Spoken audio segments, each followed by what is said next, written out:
عجب عجب داستان ہے میرے پیارے اسلامی بھائیوں.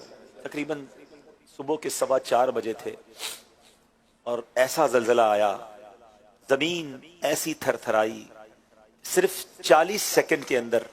آپ سوچیں یہ وہ وقت ہوتا ہے کہ ہر بندہ اپنے گھر میں ہی ہوتا ہے, اور ترکی کے تقریباً 10 شہر, سیریا کے, شام کے کئی شہروں میں, لبنان اور جارڈن میں, یہ پورے خطے میں ایک ایسا زلزلہ آیا جس نے سب کچھ ہلا کر رکھ دیا, تباہ و برباد کر دیا.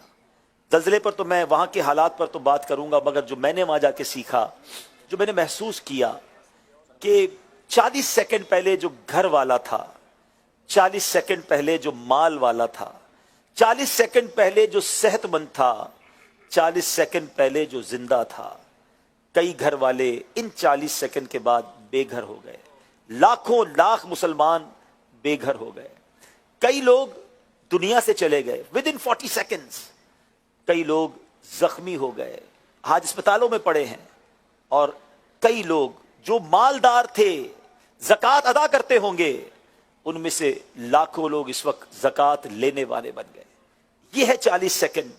ہم اتراتے ہیں کہ میرے پاس اتنا مال ہے, میرے پاس اتنے گھر ہیں, میری اتنی گاڑیاں ہیں, مجھے اتنا مال چاہیے, مجھے دنیا میں اور ترقی کرنی ہے. ہم اللہ کو راضی کیوں نہیں کرتے؟ اگر اس کا غضب ہوا, وہ ناراض ہو گیا, اور اگر ایسی کوئی آفت آئی تو کچھ بھی نہیں بچتا. ہمارے پاس جو ہے اس کا شکر ادا کریں. میں نے زندگی میں ایک رات گزاری ہے ناظرین, وہ پرسوں کی رات تھی. ویسے تو یقیناً مشکل تھی, لیکن مجھے بہت کچھ اس رات میں سیکھنے کو ملا. جو ٹھنڈ کا عالم تھا, جو سردی کا عالم تھا, اور ہم گاڑی میں سوئے, کچھ اسلائی بھائی آگ جلا کر ساری رات بیٹھے رہے, -3-4 غالباً ٹیمپریچر تھا. بڑی مشکل لگی وہ رات. فجر کی نماز کے لیے جو وضو کیا وہ بہت مشکل لگا, مگر میں یہ سوچتا رہا کہ میری تو ایک رات ہے, میں نے تو واپس چلے جانا ہے. مگر وہاں بچے بیٹھے ہیں, وہاں ہماری بہنیں بیٹھی ہیں, وہاں ہزاروں لاکھوں خاندان روڈ پہ پڑے ہوئے ہیں. وہ کیسے رات گزاریں گے؟ ایک رات نہیں گزاریں گے, 2 راتیں نہیں گزاریں گے. ان کو انتظار ہے کہ کب اپنے گھر واپس جائیں گے. اس میں مہینوں لگ سکتے ہیں. ذرا سوچیں, آج ہم اپنے گھروں میں اپنے بچوں کے ساتھ رہتے ہیں, پھر بھی زبان پر شکوہ ہے. خدا کی قسم اللہ کا شکر ادا کریں. ہم اپنے گھر میں سویٹر پہن کر, کمبل پہن کر سو جاتے ہیں, مگر ہمارے لاکھوں کروڑوں بھائی بہن اس وقت روڈ پر موجود ہیں, درختوں کے نیچے وہ آگ جلا کر گزار رہے ہیں. میں ایسے لوگوں سے ملا, انہوں نے کہا ہمارے بچے اب زلزلے تو بچ گئے, کئی سردی سے نہ مر جائیں, ہماری مدد کریں, ہمیں سردی کا سامان دے دیں, ہمیں کسی طرح گرم رہنے کا موقع دے دیں. الحمدللہ, میں جتنا شکر ادا کروں وہ کم ہے کہ اللہ نے مجھے اور آپ کو دعوت اسلامی جیسی تحریک عطا فرمائی ہے. امت رسول کا جو درد دعوت اسلامی والوں میں ہے. ابھی زلزلہ ہوتا ہے, اب دیکھیں نیٹ ورکنگ کی بات دیکھیں, دعوت اسلامی کا جو کام ہے وہ کیسے کام آتا ہے امت کے. اس وقت ترکی میں دعوت اسلامی کے 5 مراکز موجود ہیں. ابھی آپ کو میں نے مرکز دکھایا, یہ اپنا دعوت اسلامی کا اس شہر میں مرکز تھا, ہتائی کے اندر, جو شہید ہو گیا. اللہ کی شان دیکھیں کہ وہاں گنبد خضرا, کعبہ مشرفہ, اس کے جو گیٹ پر اسٹیکر لگے ہوئے تھے وہ پورا کا پورا سلامت ہے. باقی دیکھیں آپ کے سامنے پوری بلڈنگ کولیپس ہو گئی ہے, اور اس میں اسلامی بھائی بھی موجود تھے. اللہ نے ان کی جان بچائی. لیکن میں سمجھانا یہ چاہ رہا ہوں کہ ان خطوں میں دعوت اسلامی پہلے سے موجود ہے, پہلے سے ہمارے سینٹرز ہیں. فوری طور پہ ہمارے اسلامی بھائیوں نے زلزلے سے لوگوں کو نکالنا شروع کیا. اب امداد کے کام شروع ہو گئے ہیں. الحمدللہ کروڑوں روپے کی جو چیزیں ہیں ہم نے پاکستان میں آرڈر کر دی ہیں. ترکش گورنمنٹ سے ہم نے رابطہ کر لیا ہے, ہم انشاءاللہ پاکستان سے بھی سامان بھیجیں گے.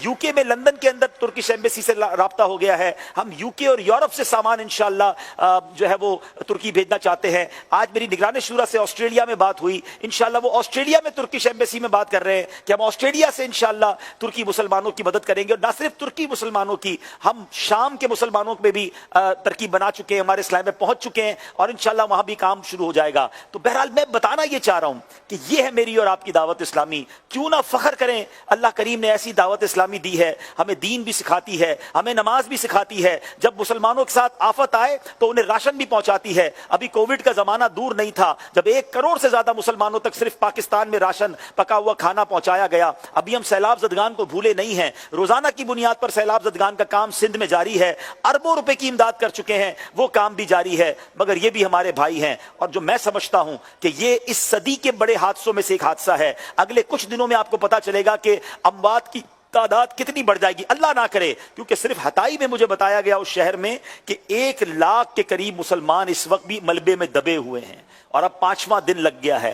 اب بچت کی امید بہت کم ہے، یہ جو انتقال کی خبریں یہ بہت زیادہ بڑھ سکتی ہیں۔ اللہ پاک اپنا کرم فرمائے، رحم فرمائے، ہم سب پر بھی رحم فرمائے، ہم سب کی جان و مال، عزت و آبرو، آل اور اولاد کی حفاظت فرمائے۔ روزانہ میں تو یقین کریں اس 40 سیکنڈ کو سنتا رہا اور سوچتا رہا کہ کسی دن ہم بھی سوئیں گے اور پتہ نہیں صبح اٹھیں گے کہ نہیں اٹھیں گے۔ وہ شعر بچپن میں سنا تو تھا کہ سونے والے رب کو سجدہ کر کے سو، کیا خبر اٹھے نہ اٹھے صبح کو۔ یہ سارے لوگ سوئے ہوئے تھے اور ان میں سے لاکھوں سوتے سوتے ہی دنیا سے یا تو چلے گئے یا بے گھر ہو گئے۔ تو اے میرے پیارے اسلامی بھائیوں، روزانہ رات توبہ کر کے سوئیے، روزانہ ایسے جیے کہ آج بھی مر سکتا ہوں تو اللہ کی رضا والے کام کریں، گناہوں والی زندگی کو چھوڑ دیں۔ اور میں یہاں پوری دنیا کے مسلمانوں سے اپیل کروں گا کہ دعوت اسلامی کا ساتھ دیں۔ دعوت اسلامی کمال کی آرگنائزیشن ہے، فلاحی کاموں میں بھی آگے ہے، دینی کاموں میں بھی آگے ہے، ہمیں گناہوں کے امراض سے بھی بچاتی ہے، ہمیں جسمانی امراض سے، چاہے وہ مدری ہیلتھ کیئر سینٹر ہو، چاہے تھیلیسیمیا کے مریضوں کے لیے بلڈ دینا ہو،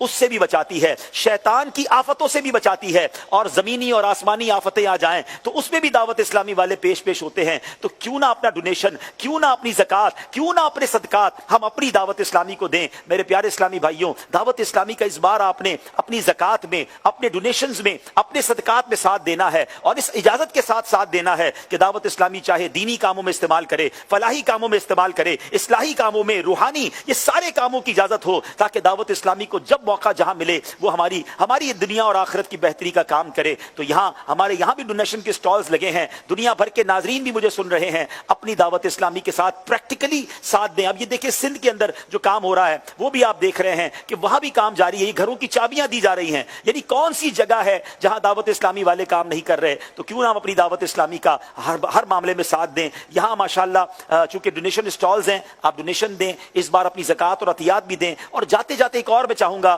یہ آپ کو صدقہ باکس نظر آ رہا ہے، یہ فری آپ کو دیا جائے گا، اپنے گھر میں رکھ لیں۔ ہم سب چاہتے ہیں نا بلاؤں سے بچیں، صدقہ بلاؤں کو ٹال دیتا ہے۔ آپ روزانہ اپنے گھر میں کچھ نہ کچھ صدقہ اس میں ڈالا کریں، پھر ان باکس کو ہر مہینے خالی کر کے دعوت اسلامی والوں کو پہنچا سکتے ہیں۔ تو انشاءاللہ یہ باکس کا اسٹال آپ کو نظر آ رہا ہے، یہ کوئی قیمت تو نہیں لیں گے، فری دیں گے انشاءاللہ، ذرا بتائیے گا۔